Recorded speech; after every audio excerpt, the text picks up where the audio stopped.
Te-ai gândit vreodată cum ar arăta biserica dacă toți membrii ar fi ca tine?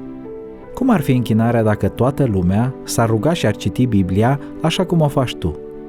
Imaginează-ți cum s-ar desfășura lucrarea misionară dacă toți membrii și-ar lua la fel de mult timp ca tine pentru a împărtăși adevărul cu ceilalți.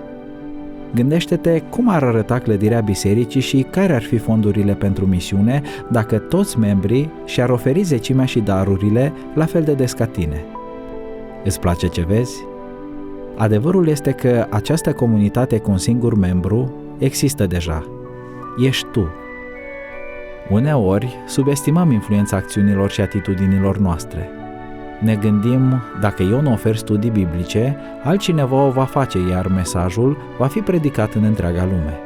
Sau, dacă eu nu sunt credincios în înapoierea zecimii și a darurilor, cineva va fi, așa că vor exista suficiente resurse pentru întreținerea bisericii locale și pentru predicarea Evangheliei. Într-un anumit sens, acest lucru este adevărat.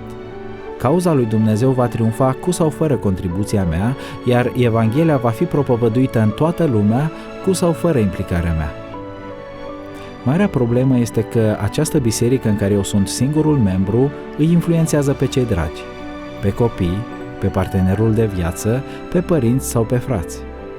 Cea mai mare moștenire pe care o putem lăsa copiilor este exemplul unei vieți dedicate cauzei lui Dumnezeu. Acum, când ne înapoiem zecimea și darurile, să ne lăsăm dorințele la urmă și să-L punem pe Dumnezeu pe primul loc. Colecta de astăzi este destinată bugetului misiunii globale.